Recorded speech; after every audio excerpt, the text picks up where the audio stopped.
For her birthday, I took my girl Katie to Arizona so that we could stay with some friends of hers and spend a few weeks partying and getting crazy and stuff before heading back to school for the year. We drove up in my dad's car. It's a really old Ford make, and it's pretty beat up.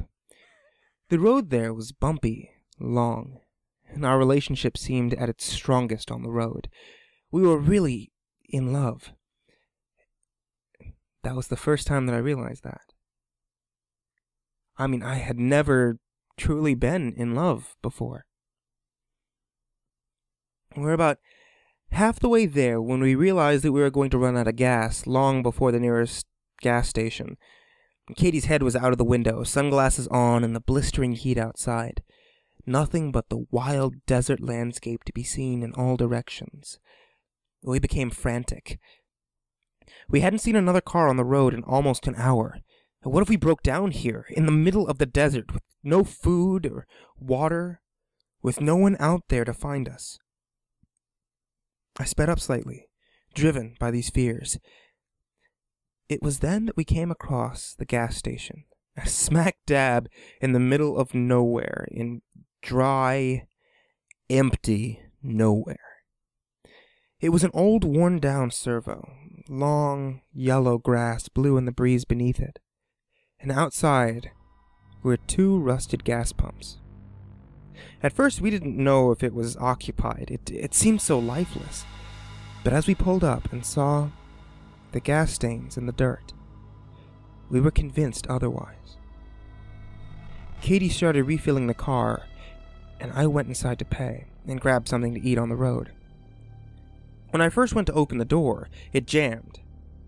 This perturbed me, so I looked at the sign to check, and was reassured that the store was open, at least according to the torn sign that hung in between the dull yellow curtains at the door window. I pushed harder and harder with effort, getting into the shop. Inside, it was totally abandoned and left to ruin. Complete aisles lay on the ground. The fridges were smashed and glass coated the floor, and despite the brightness outside, the interior of the gas station was dark and bitterly cold. Then came from behind me this quiet weeping. I felt my heart race. It was coming from the back room. I stepped over the smashed glass and twisted metal remnants on the floor, over where the patches of grass had grown through.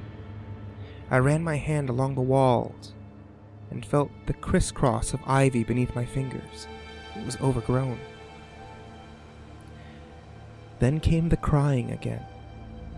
And now I was facing the back room. It was directly in front of me. I pushed the door open, and it creaked with rust in its joints. Inside, there lay several wooden steps in the basement. It was pitch black, and the smell was horrific. The drip-drop of water alerted me to the fact that the basement was flooded. The water was up to my knees. Again, there came the crying, and a small splash in the corner. "Hello?" I called out. "Is anyone there?" I started approaching the corner. The smell was horrible, and cold water eventually got to me. The sobbing was getting louder. In the corner, I swore I saw something moving against the shadows. "Hello?" I called again. What's wrong?" I finally reached the corner. Still dark. I had to bend down to avoid the pipes, which leaked down my back and trickled down my spine. The figure in front of me was very small and black, hunched over, sobbing quietly, head in its hands. "Why are you down here?" I whispered. Then it stopped moving completely. It was totally still. All noise seemed to cease, but for the quiet dripping of a broken pipe somewhere behind me. I outstretched my arm to touch its tiny shoulder. But it began to turn slowly in my direction, to look me eye to eye. As its face swiveled around to look into mine, I remember screaming and swinging my head up in recoil, cracking it on the pipes above. The face was white as a sheet, pale, like a hideous, moving mask. The eyes and mouth were completely black holes, huge and widening even as I looked at them. They were so huge, they almost consumed its entire face. As I desperately tried to escape, it splashed towards me at rapid speed, uncurling its long, thin fingers. It was wailing now, staring into me with its huge black eyes, and I only scrambled up the stairs with great difficulty as I felt my legs begin to give way beneath me. It sprinted out of the water and up the stairs towards me. I slammed the door, flipped the lock, and tore out of the store, into the old Ford. Katie began to laugh when she saw me, jeans wet, trembling with sweat soaking my chest, but I grabbed her and screamed at her to drive. For about half an hour, I could barely tell her what happened in the store. She listened and gave me a look of sheer terror when I finally gave in and told her everything. She pulled the car to the side of the road and began to cry herself. I asked her what was wrong. I saw something while you were gone. When you were in the store, I was just putting the pump back when I saw this little girl and a man, her father, I guess. The father stared at me, blank eyes and a hanging jaw. But the girl, oh God, the girl. She was staring straight at me, grinning with this huge smile that just stretched so far across her face. I couldn't see any hair on her, and her skin was so dark. Then, not dark like a colored girl, but dark like a shadow. And her smile just shone through the window. I convinced myself it was a trick of the eye, and looked away, but when I looked back, they were gone. Then a little while later, you came back out. It was dusk by now. We had nowhere to stay. We had not traveled nearly as much as we'd hoped to that day, and the nearest motel meant going back past the gas station, so we just drove up from the roadside where we were, in the clearing a little ways up, where people camped sometimes. We'd obviously come the night after a big party, as there was broken glass everywhere. When we arrived, however, it was empty. After a while, I tried to reassure her that we were okay. I calmed her down, put my arms around her, and we started to kiss. I moved to get closer to her when she suddenly screamed like hell itself. It's her! It's her! She was fumbling to start up the engine. I turned in time to witness a small black face, grinning, literally ear to ear with only darkness inside. It was crawling into the car through my open window, with its limbs splayed out like an insect. It had too many limbs, way too many long arms, the fingers feeling my face like antennae. We sped off, back down the road. Back on the road, nothing seemed right. There were no stars. That was what I noticed first. I was too shaken to think much of it, but there was no clouds that could be blotting them out. They were just the vast night sky, devoid of all light. Then, a few minutes after that we had been driving forward, still sweating and breathing heavily, we passed the gas station. My heart skipped a beat. The gas station was at least a half an hour away, in the opposite direction. All the lights were on, and I saw the door sliding open. As we shot past it, Katie was in such hysterics she found it hard to keep driving. We stopped the car in the middle of the desolate road. I decided that we should switch seats, so that I could drive. She shuffled across from her seat to mine, and I opened the door to get out. And as soon as I was outside, the foul stench of the basement overwhelmed me. I gagged and then vomited down the side of the car. It was then that I noticed the runner, a pale, white thing sprinting towards us through the fog, its limbs practically a blur.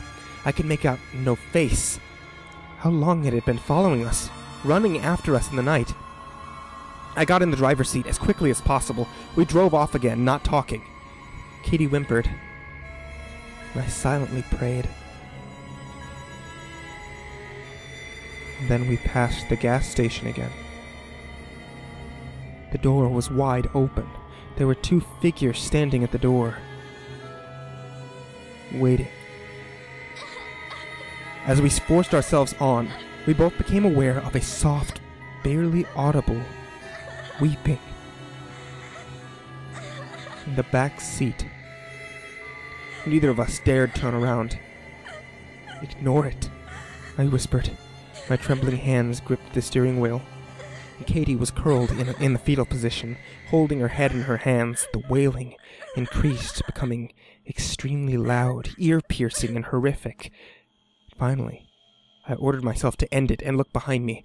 For a split second, I thought it was a girl in a white dress looking back up at me, but she was gone as soon as she had appeared. I checked the seat carefully. There was nothing. In my tiredness and fear, I had completely lost track of the road. I drove on, and all through the night, Katie whimpered, and I touched her once, but she screamed. I never tried again after that. The noises from the back seat started up again, and we passed the gas station twice more. The people at the door were closer and clearer every time. The finest slither of red light had begun to settle on the horizon. It was still dark as hell, but at least I was able to see the road ahead of me now, and Katie had been silent, face concealed under her hands for some time. I decided to check the time, so I turned on the radio, and at first, there was only static, instead of time or anything at all, and the digital clock simply appeared black. I fiddled with the dial, trying to change the station in between the static. I found only one audible channel. It had a high-pitched buzz in the background. A man was muttering names and numbers under his breath. 29. Lucy. 30. Adam. 31. Katie. I switched back to static. I knew which name was next. When we got to Katie's friend's house, it was morning. It was overcast, and everywhere had the smell of rain on it, and her friends weren't home. Katie's friends lived way out in the country with no one else around in a mile, and the grass was climbing up the walls outside. How long had they been out? As soon as we were inside, Katie started whimpering again, and I realized that while she'd been silent, she was biting on her lip because blood was trickling down her chin. The skin around her mouth was torn and chewed on. She grabbed the newspaper, took masking tape off the table, and began blocking out the windows. After the night's events, I didn't know whether I would be insane to join her or to stop her. I simply watched. She covered the windows, jammed the door, turned the lights off. For some time, it could have been minutes or hours, we sat silent in the dark. I offered to turn the television on, and Katie said nothing, sitting blank and comatose. I turned the TV on anyway. A grainy black and white image flickered to life before us. A white face with empty eyes and an impossibly huge smile flashed up, the smile growing wider and wider the longer we stared into it. There came the sound of weeping in the television, or was it in the house? I couldn't tell. We turned the TV off. It's been 3 whole days now. I haven't seen Katie at all today. She spends her time in the closet, crying. I once tore the door open and screamed at her, and she screamed back, her face contorted into something grotesque and inhuman, and I slammed it in her face. The phone rings. Often, and a voice. My mother's, I think. Whispering under its breath, and I can only catch snippets of what it says. Come back. You're always welcome to come back. Sometimes in the background I can hear quiet chuckling, and I hang up without saying a thing usually. And the bathroom is shining white.